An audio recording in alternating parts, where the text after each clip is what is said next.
आज हम एक ऐसे शख्स से बात करने जा रहे हैं जो न सिर्फ जमीन से जुड़े हैं बल्कि अपनी सक्रियता और विविधता की वजह से उनको बहुत जाने जाने लगा है, सिर्फ सामाजिक क्षेत्रों में ही नहीं बल्कि राजनीतिक क्षेत्रों में भी। इस कोरोना काल में जब बहुत सारे जनप्रतिनिधि, बहुत सारे नेता, बहुत सारे अभिनेता घर में बैठे हुए थे, तो संजय सिंह नाम के सज्जन जो थे सड़क पे थे, लोगों से मिलजुल रहे थे, बात कर रहे थे, उनकी हर संभव सहायता कर रहे थे।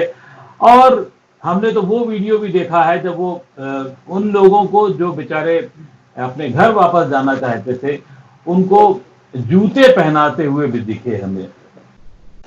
दूसरी तरफ हमें ऐसे बहुत कम नेता दिखे जो राज्यसभा के ऐसे सदस्य हों या लोकसभा के सदस्य हों, सड़कों का कम नजर आए।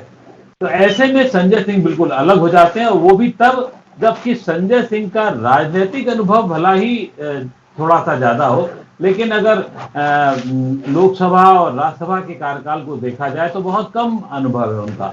और उस दौर में भी संजय सिंह ने जितने प्रश्न पूछे, जितने जवाब मांगे और जितनी चर्चाओं में भाग लिया, वो भी एक अकल्पनीय सा है, क्योंकि बहुत कम कार्यकाल में, लगभग 1.25 साल से ज्यादा के कार्यकाल में उन्होंने 250 के आसपास प्रश्न पूछे। तो बहुत बहुत स्वागत है संजय जी। आजकल आप खूब चर्चा में हैं, खूब काम कर रहे हैं, इसके लिए बहुत बधाई आपको। जी नमस्कार, बहुत धन्यवाद आपको। और आपने जो मतलब लोगों की सेवा की कोरोना काल के दौरान, लेकिन अभी हमने देखा या तो एक सोनू सूद थे या संजय सिंह थे। सोनू सूद के पास में हो सकता है अचानक उनके दिमाग में और बहुत सारी चीजें आई हुई हो, लेकिन आपने जिस तरीके से खुद अपने साथियों के सहयोग से और अपने टिकट से, जो आपको अलॉटेड टिकट होते हैं, उनसे भेजा लोगों को अपने अपने घरों में, ये ख्याल आपको कैसे आया और क्या आपने सोच के ये प्रक्रिया की? देखिए, पहली बात तो ये कि जो प्रवासी मजदूरों की समस्याएं सामने आ रही थी उससे मन बहुत व्यथित हुआ, और ऐसे तमाम वीडियो सामने आए कि पैदल चलते हुए लोगों की जान चली गई। एक 13 साल की बच्ची अपने पिता को 1300 किलोमीटर चलाकर बिहार लेके गई साइकिल से। 15-16 लोगों की जान रेल की पटरी पे कट के चली गई। 24 लोगों की जान रोड एक्सीडेंट में औरैया में चली गई। सागर की घटना हुई, मुजफ्फरनगर की घटना हुई, और जो जिस घटना ने सबसे ज्यादा दर्द दिल को पहुंचाया, सबसे ज्यादा तकलीफ हुई और जिस घटना ने मुझे रात भर सोने नहीं दिया, वो मुजफ्फरपुर स्टेशन के ऊपर पड़ी हुई इस माँ की लाश, जिसके चेहरे के ऊपर से उसका मासूम बच्चा चादर हटा रहा था और वो बेजान माँ उसको कुछ जवाब नहीं दे पा रही थी। वो दृश्य देखकर बहुत तकलीफ हुई और मैं पूरी रात सो नहीं पाया। और मुझे लगा कि हम लोग कैसी व्यवस्था में जी रहे हैं जहां इंसान की जिंदगी की कोई कीमत नहीं है। श्रमिक ट्रेनों में लोग भूख और प्यास और बीमारी से, अव्यवस्थाओं से मर जा रहे हैं। 80 लोगों की जान चली गई। 40 ट्रेनें रास्ता भटक गई। हिंदुस्तान के इतिहास में कभी ऐसा नहीं हुआ। तो इन सब कारणों से मन हुआ कि भाई मैं अपनी ओर से, अपने साथियों के सहयोग से कितने लोगों को उनके घर इस संकट में पहुंचा सकता हूँ। तो उस प्रयास में मुझे हमारे साथी अजीत त्यागी जी ने एक दिन कहा कि भाई आपके जो 34 टिकट मिलते हैं साल भर के एक राज्यसभा सांसद के तौर पे, उसका इस्तेमाल भी आप प्रवासी मजदूरों को पहुंचाने के लिए क्यों नहीं करते हैं। तो वहां से ये ख्याल आया दिमाग में, और मैंने फिर वो 34 टिकटें जो साल भर के लिए सांसद को मिलती है उसका इस्तेमाल बिहार पहुंचाने के लिए प्रवासी भाइयों को किया। उसके बाद बहुत सारे साथियों ने और सहयोग दिया।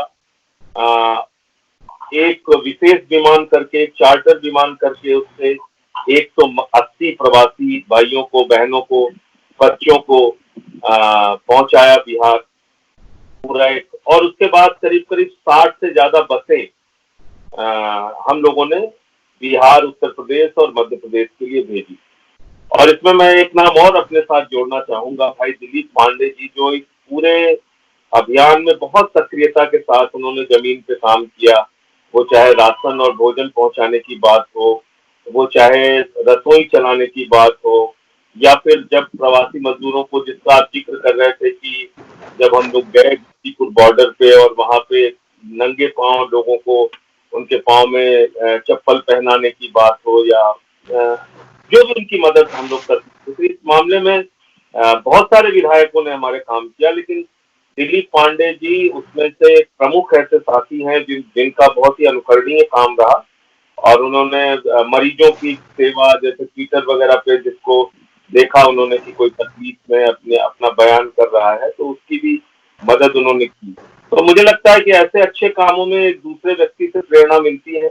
हमारे बहुत सारे साथी और अच्छा काम कर रहे थे, कुछ अपने भी मन में ख्याल आया, तो मेरी पत्नी भी और मेरे परिवार के लोग, मेरे मित्र, सब लोग इस संकट की घड़ी में सबने मिलकर काम किया। तो मुझे लगता है कि ये एक मानवता और इंसानियत का धर्म भी है। सिर्फ हम लोग बड़ी बड़ी बातें करें और बड़े आदर्श और नैतिकता की बातें करें और संकट पड़ने पे कुछ ना करें, मुझे लगता है वो एक खोखलापन है। तो ये एक बड़ा अवसर है जब हम लोगों की सेवा के लिए आगे आना चाहिए, ऐसा ख्याल हमारे मन में आया। और आपकी तारीफ तो अरविंद केजरीवाल मुख्यमंत्री जी ने भी की, आपकी पत्नी अनीता, नाम अगर मुझे गलत याद नहीं है, तो उनकी भी तारीफ की कि वो भी लगी ने रही। काफी काम किया इस दौरान, काफी, क्योंकि मैं, आपको याद होगा, शुरू में 14 दिन क्वारंटाइन रहा था, तो इसकी वजह से रसोई चलाने वाला काम शुरुआत में उन्होंने किया बहुत, और उसके बाद भी लगातार अभी भी सक्रिय है वो। ये बहुत अच्छी बात है। लेकिन इधर क्या हुआ, हम लोगों ने 2-2.5 महीने में लॉकडाउन के दौरान बहुत सारी चीजें हुई, सख्ती हुई, उसका असर भी देखने को मिला। लेकिन हाल के कुछ दिनों में दो डेवलपमेंट बहुत महत्वपूर्ण हुए। सत्येंद्र जैन जो मुख्यमंत्री थे, स्वास्थ्य मंत्री थे, उन्होंने इस बात पे बहुत जोर दिया और कि दिल्ली को जो है वो 3rd स्टेज का मान लिया जाना चाहिए, सामुदायिक विस्तार का केंद्र मान लिया जाना चाहिए और इस पे पूरा काम होना चाहिए। आखिर इसकी जरूरत क्या पड़ गई थी, इस तरीके की मांग की या डिमांड की? जब आप कम्युनिटी स्प्रेड मान लेते हैं तो कम्युनिटी स्प्रेड से आपके लड़ने के तरीके अलग होते हैं। कम्युनिटी स्प्रेड अगर आपने स्वीकार कर लिया तो फिर इस कोरोना संक्रमण की बीमारी से लड़ने के जो तौर तरीके हैं, जो नियम हैं, वो अलग हैं। तो इसलिए हम लोग ये बार बार कह रहे हैं कि भाई इसका सामुदायिक संक्रमण ये फैल चुका है, इस बात को हमें मानना चाहिए। लेकिन अब आईसीएमआर और केंद्र सरकार की अपनी गाइडलाइन है, उनसे हम कोई विवाद नहीं करना चाहते। वो क्यों नहीं मान रहे मुझे नहीं मालूम। नहीं, लेकिन एक जो दर्शक है वो निश्चित रूप से जानना चाहेगा कि इससे कितना फर्क पड़ेगा। एक सामान्य गाइडलाइन जो अभी जैसे हो रही हैं या जो हैं या जो सरकार बताती है, उस हिसाब से हम लोग चलते हैं। आरोग्य सेतु से लेकर के दिल्ली गवर्नमेंट की भी जो नियम कानून है उसके हिसाब से चला जाता है। लेकिन अगर केंद्र ऐसा क्यों नहीं करना चाहता और आप ऐसा क्यों करवाना चाहते हैं, ये अभी भी बहुत बड़े लेवल पे कंफ्यूजन है। वो मैं आपको बता दूं कि जैसे जिस कंट्री ने कम्युनिटी स्प्रेड मान लिया, जैसे यूके का एग्जांपल आप ले लीजिए, जब आप कम्युनिटी स्प्रेड मान लेते हैं तो आपको फिर इस बीमारी से लड़ने के तौर तरीके बदलने होते हैं। अब जैसे आप कंटेनमेंट जोन आपने बना रखा है, फिर उसमें कंटेनमेंट जोन जैसी कोई चीज नहीं होती है। फिर आपको सोशल डिस्टेंसिंग हो या फिर हाथ सैनिटाइज करना हो, मास्क पहनना हो, फिर इस संक्रमण से बचने के जो नियम कानून है उसका अपने जीवन में पालन कीजिए। और जहां जहां फिर उसी हिसाब से आपको और भी चिकित्सीय सुविधाएं क्या क्या जरूरी हैं, बेड्स के, वेंटिलेटर की, ऑक्सीजन की, लोगों के बीच अवेयरनेस की, लोगों को समझाने की, वो कई चीजें बदल जाती हैं। तो कम्युनिटी स्प्रेड केंद्र सरकार क्यों नहीं मानना चाहती, ये मुझे नहीं मालूम। अच्छा, खैर, इसको अगर बहुत विवाद में ना ले जाया जाए, लेकिन कम्युनिटी स्प्रेड के पीछे भी एक जो बात थी कि वो अस्पतालों की दिल्ली की व्यवस्था, और दिल्ली में जिस तेजी से बढ़ रहा था, जैसा कि हम सब जानते हैं कोरोना जो है दिल्ली में बहुत तेजी से बढ़ा और आज के जो ताजे आंकड़े वो तो शायद भयावह से नजर आ रहे हैं। उसमें लग रहा है कि 30 से 40% तक लोग भी इसमें उसी प्रक्रिया में चले जाएंगे, जांच की उसके देखते हुए। तो क्या अस्पतालों की स्थिति जिसको लेकर के विवाद अक्सर होता रहा है, क्या हम लोगों ने लॉकडाउन के दौरान जो व्यवस्थाएं की वो कम पड़ गई, या केंद्र सरकार से पूरा सहयोग नहीं मिला उस व्यवस्था को करने में, या लोग इतने लापरवाह रहे जिन्होंने बहुत तेजी से जिसे कह सकते हैं बढ़ाने में अपने आप को रोका नहीं बल्कि उनकी वजह से बढ़ा?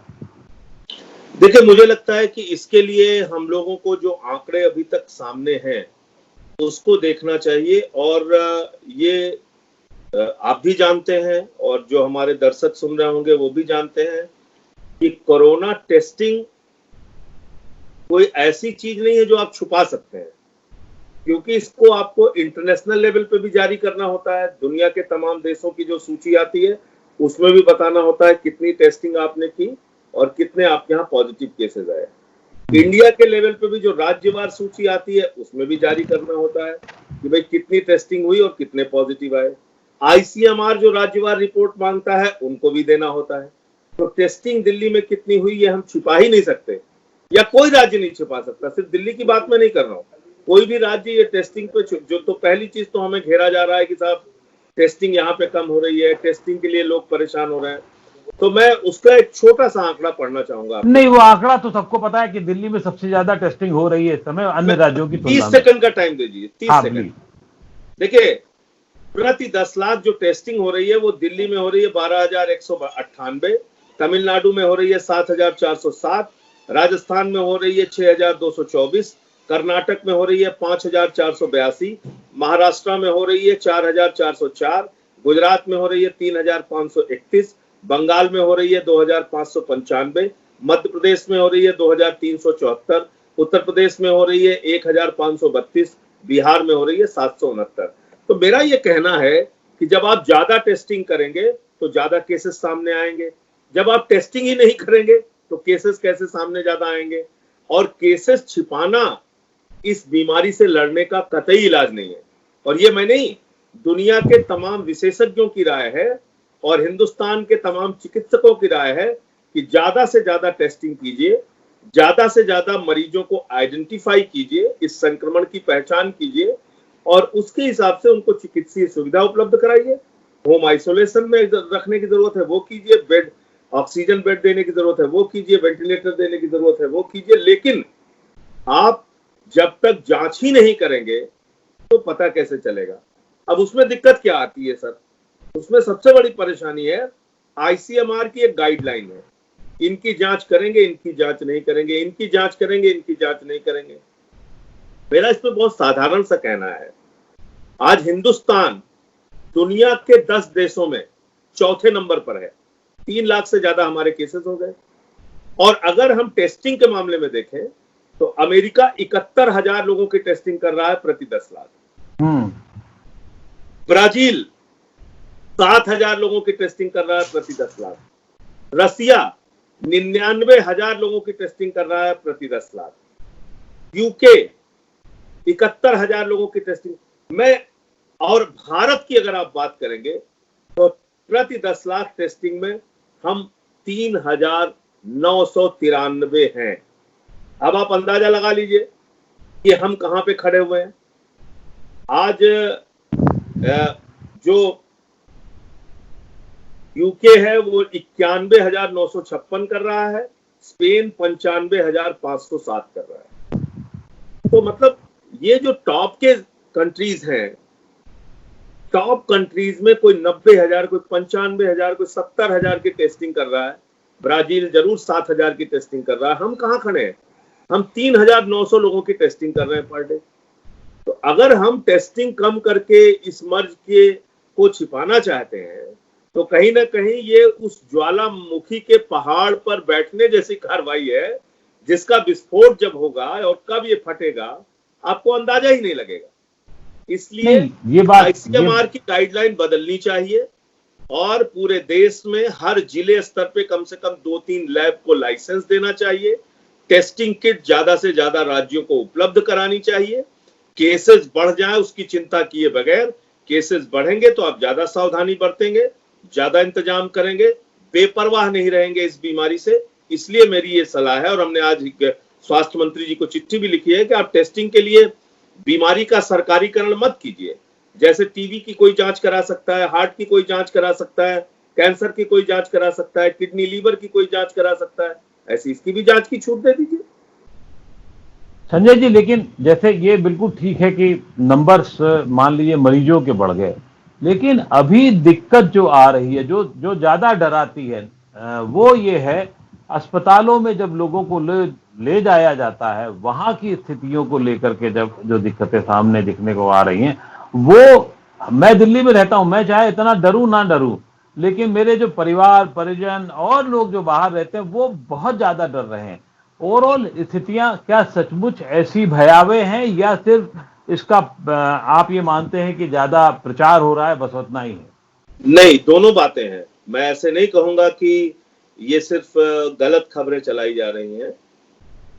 एक तरफ है सरकार की तैयारी, और सरकार की तैयारी के हिसाब से 9,600 बेड आज की तारीख में हम लोगों ने सुरक्षित किया हुआ है कोरोना संक्रमण मरीजों के लिए, कोरोना संक्रमित मरीजों के लिए। उसमें एलएनजेपी हॉस्पिटल भी है, जीटीबी हॉस्पिटल भी है, और भी कई राजीव गांधी हॉस्पिटल है।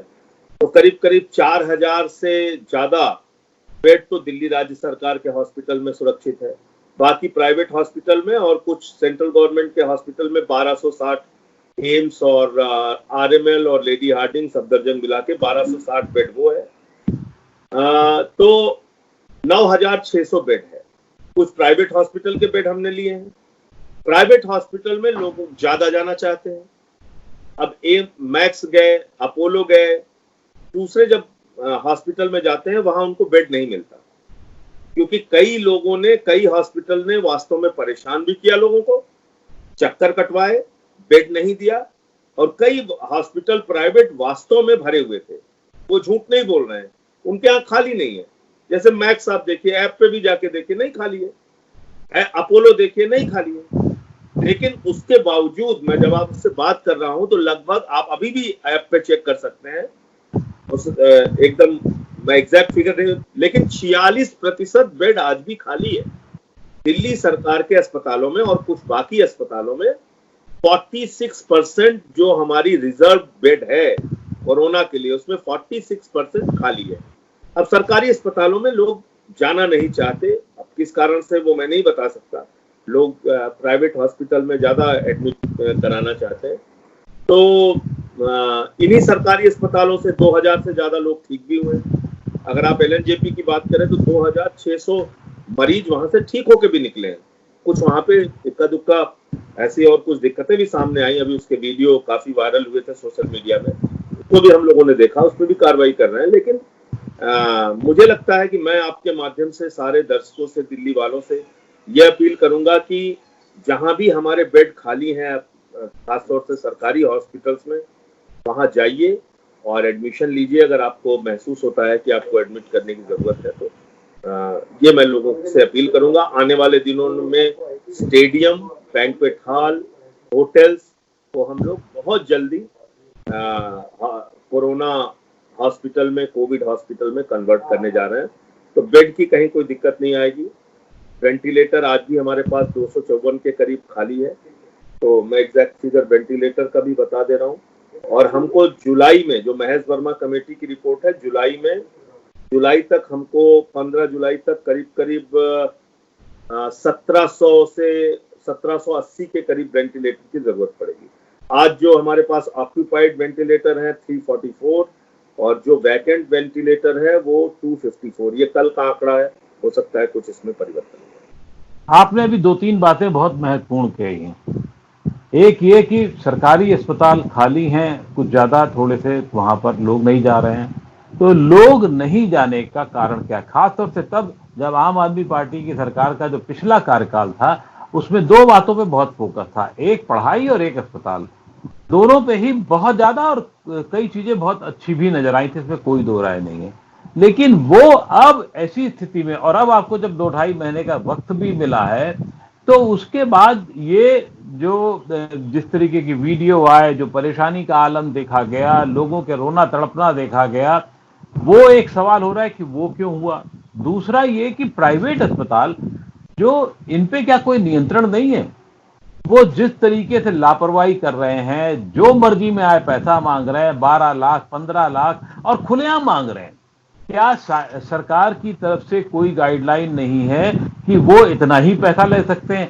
ऐसा कौन सी आफत आ गई है कि मैक्स ऐसा हॉस्पिटल 30-30 हजार रुपए रोज आईसीयू के मांगने लग गया है, और उसके अतिरिक्त खर्चे लोग एडवांस मांग रहे हैं कि आप 5 लाख 7 लाख 10 लाख, उसमें कह रहे हैं कैश भी दे जाइए। आखिर ये हम किस दुनिया में जी रहे हैं? और क्या वही डॉक्टर जिनको हम कोरोना वॉरियर कहते थे, एक डॉक्टर इंडिविजुअल बहुत अच्छे काम कर रहे हैं, लेकिन संस्थागत रूप में वो कोरोना वॉरियर क्या कोरोना वालों को चूसने के लिए बैठे हुए हैं? क्या कर रहे हैं?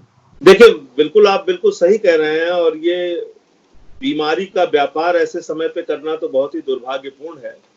और आपको याद होगा कि इसी कारण से हम लोगों ने एक गंगाराम जैसे अस्पताल पे एफआईआर भी की, कुछ लैब जो 4 दिन 7 दिन में रिपोर्ट दे रहे थे उन पे भी कार्रवाई की, 4-6 लैब पे।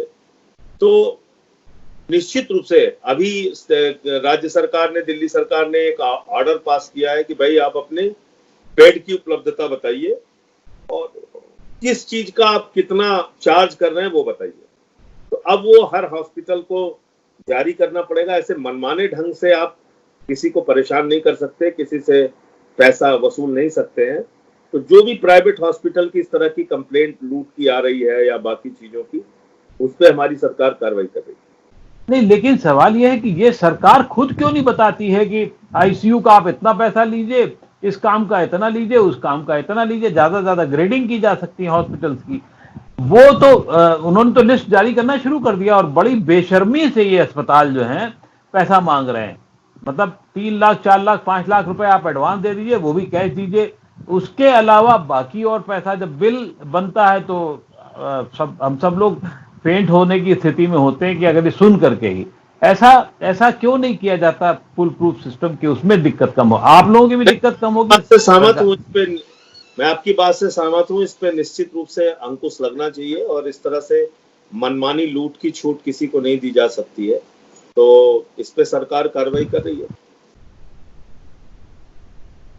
सरकारी अस्पतालों में ऐसा अभी क्या हो गया कि जो एक विश्वास, जो बहुत अच्छा विश्वास था, बहुत शानदार आपका पिछला 5 साल का करियर था, दवाएं आप मुफ्त दे रहे थे, सब कुछ बहुत अच्छा चल रहा था, वो क्यों, उसमें क्यों विश्वास कम हो रहा है लोगों का? क्या लोग कम? देखिए, मैं ये नहीं मानूंगा कि विश्वास कम हो रहा है, क्योंकि इन्हीं अस्पतालों से, जैसा मैंने आपको आंकड़ा बताया कि 2600 लोग ठीक होकर भी गए हैं। तो अस्पताल में भर्ती हुए, उनका इलाज हुआ, तभी वो ठीक होकर गए। अब समस्या ये है कि एक समाज में धारणा बनी हुई है कि जैसे मैक्स है, अपोलो है, ये स्पेशलाइज्ड हॉस्पिटल हैं, बड़े हॉस्पिटल हैं, तो उनको लेके एक आकर्षण लोगों के मन में है कि भाई यहाँ पे एडवांस और बहुत अच्छा इलाज होता है। हालांकि इस बीमारी में जो 2-3 प्रमुख चीजें हैं, वो तो कुछ एक दवाइयां हैं, उसके बाद ऑक्सीजन और वेंटिलेटर का सपोर्ट, ज्यादा गंभीर होने पे वेंटिलेटर, वरना ऑक्सीजन का सपोर्ट, ये सबके लिए बहुत महत्वपूर्ण और जरूरी माना गया है अभी तक फिलहाल।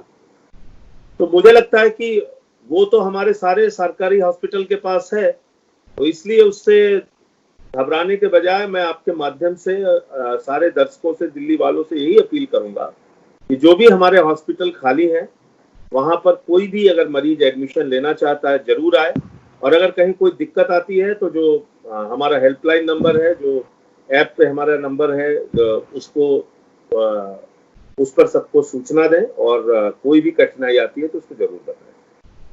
हम लोगों ने बहुत संज्ञाएं दी हैं कोविड से लड़ने वाले लोगों के लिए, चाहे वो डॉक्टर हो, चाहे पुलिसकर्मी हो, चाहे सफाई कर्मी हो।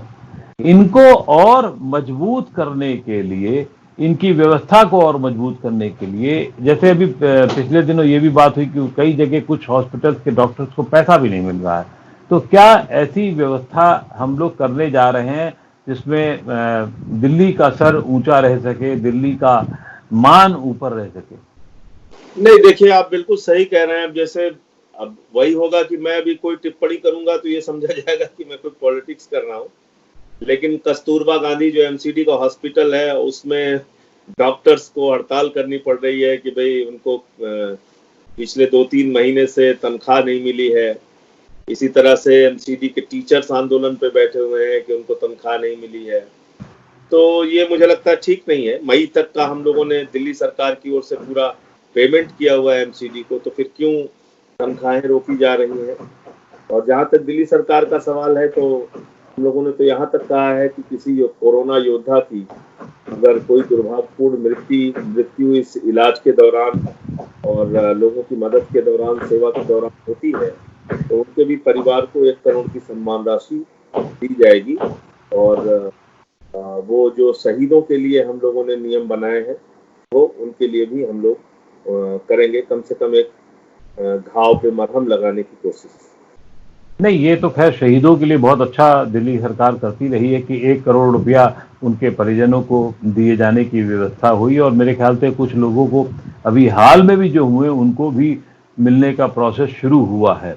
ये डॉक्टर्स, नर्सेज और जो पुलिस कर्मियों को हैं उनको भी शामिल किया है हम लोगों ने। जी। क्या आने वाले दिनों में हम प्राइवेट अस्पताल पर प्राइवेट अस्पतालों को भी शामिल किया है इसमें? अच्छा, हाँ, पुलिसकर्मियों को तो दिया है, अभी कहा भी गया है। वो तो अभी पहले 2 लोग जो हुए थे उसमें मेरे ख्याल से घोषणा भी खुद मुख्यमंत्री जी ने की थी उसको लेकर के। क्या आने वाले दिनों में हम कुछ ऐसा सामंजस्य देख सकते हैं सरकार और प्राइवेट अस्पतालों के बीच में कि एक तो अभी कंफ्यूजन ये बहुत बड़ा है दिल्ली में, कोविड अस्पताल और नॉन कोविड अस्पताल, क्या इनको हम बाइफरकेट पूरी तरीके से कर सकते हैं? क्योंकि इस समय नॉन कोविड मरीजों की बुरी हाल है, उनकी कोई सुनवाई ज्यादातर नहीं हो रही है, तो वो एक बड़ा संकट है। क्या या तो ये हो सकता है कि सब लोग नॉन कोविड वाले मरीज अब मरीज नहीं हैं, या ये है कि बिल्कुल सुनवाई नहीं हो रही है, तो उसमें क्या उसका कोई एक अंतर करने की कोशिश की जा रही है ये इस प्रक्रिया में? देखिए, मुझे लगता है कि कोविड हॉस्पिटल जो है वो तो लगभग चिन्हित है और ऐप में भी उसकी जानकारी हमने दी है। हाँ, कुछ ऐसे हॉस्पिटल हैं जिसमें कोविड के लिए अलग बेड सुरक्षित है और कोविड से इतर बीमारियों के लिए अलग सुरक्षित है। तो इसी कारण से दिल्ली में जो हमने 4400 बेड करीब सुरक्षित की है कोविड के लिए, और बाकी बीमारियों के लिए 10,000 बेड में से बाकी बीमारियों के लिए वो बेड सुरक्षित है। फिर प्राइवेट हॉस्पिटल है, सेंट्रल गवर्नमेंट का हॉस्पिटल है। तो कुल कोविड डेडिकेटेड अगर आप पूछेंगे तो कोविड डेडिकेटेड 9,600 बेड आज की तारीख में दिल्ली के पास है। तो ये ऐप पे भी हमारी जानकारी पूरी तरह से है कि कौन सा हॉस्पिटल कोविड है, कौन सा नॉन। क्या दिल्ली सरकार ने, रेलवे ने कोच बनाए बहुत सारे, और लगभग जैसी मेरी जानकारी शायद 80,000 टोटल उन्होंने लिए, लेकिन क्या वहां से भी कुछ लेने की कोशिश की गई है और उनके बिस्तरों को लेने का या उनके कोच को लेने का मामला हुआ है? उसमें शायद कोई मामला ये फतरा है कि कर्मचारी दिल्ली गवर्नमेंट के होंगे और बाकी बिजली, पानी और कोच की सुविधा रेलवे कर रही है। क्या उसमें भी कुछ प्रक्रिया आगे बढ़ी है? या जानकारी है उसमें स्टेडियम, बैंक्वेट हॉल और धर्मशालाएं, ये आने वाले दिनों में होटल्स, कई सारे होटल्स, ये आने वाले दिनों में हम लोग कोविड हॉस्पिटल में कन्वर्ट करने जा रहे हैं। और आगे के चरण में जरूरत पड़ेगी तो निश्चित रूप से रेलवे के कोच भी लिए जा सकते हैं। एक मेरा अंतिम सवालों में से एक सवाल ये भी होगा कि जो मैंने पहले भी दोहराया था कि क्या प्राइवेट हॉस्पिटल के साथ एक कोई कमेटी बनाई जाएगी ताकि वो एक स्मूथ काम शुरू हो, एक लड़ाई झगड़े का जो मूड अभी चल रहा है। आपको दे देता हूं कि अभी बहुत सारे आईएएस ऑफिसर्स को, दानिक्स को और उसके भी और भी बहुत सारे ऑफिसर्स को, नर्सेस को, इनकी ड्यूटी लगाई गई है गवर्नमेंट हॉस्पिटल और प्राइवेट हॉस्पिटल की प्रॉपर मॉनिटरिंग की। और वो लोग वहां पर बैठेंगे, रेगुलर चेक करेंगे, कहीं कोई कमी मिली तो उस पर कार्रवाई करेंगे। इसके लिए दिल्ली सरकार ने बाकायदा एक लिस्ट जारी करके ऑफिसर्स की ड्यूटी लगाई है। नहीं, ये बहुत अच्छा है और उम्मीद करते हैं कि इससे थोड़ा सा राहत होगी। लेकिन निश्चित रूप से सरकार में होने के नाते और सरकार में सरकार की पार्टी मतलब आम आदमी पार्टी के बहुत ही प्रभावशाली नेता होने के नाते हम सबकी अपेक्षा है कि प्राइवेट हॉस्पिटल्स में जो इस समय वो चल रहा है, मारामारी चल रही है और जिस तरीके का व्यवहार चल रहा है, इनह्यूमन व्यवहार चल रहा है, उस पर कितना आप रोक लगाना चाहेंगे और किस तरीके से उनको रोक लगाने के लिए क्या कोई मॉडस ऑपरेंडी, क्या कोई आप लोगों ने कार्यशैली तैयार की है? देखिए, मुझे लगता है कि उसके लिए तो स्वयं मुख्यमंत्री अरविंद केजरीवाल जी ने साफ तौर पे कहा है कि हम पूरी सख्ती बरतेंगे और कहीं भी कोई गड़बड़ी करते हुए पाया गया तो उस पर कार्रवाई करेंगे। उसका लाइसेंस तक रद्द करने की या हॉस्पिटल टेक ओवर करने की जरूरत पड़ी तो वो भी करेंगे। और इसी के लिए अभी ये जो ऑफिसर्स की ड्यूटी लगाई गई है, ये उसी दिशा में बढ़ाया गया एक महत्वपूर्ण कदम है। और अब मुझे लगता है कि लोगों की शिकायतें कम होंगी और होंगी तो उस पर कार्रवाई होगी। बहुत बहुत आभार आपका संजय सिंह जी, आपने समय निकाला और नवोदय टाइम्स पंजाब केसरी से बातचीत की। बहुत बहुत शुक्रिया और हम अच्छे दिल्ली की स्वस्थ दिल्ली की उम्मीद करते हैं। धन्यवाद सर, नमस्कार।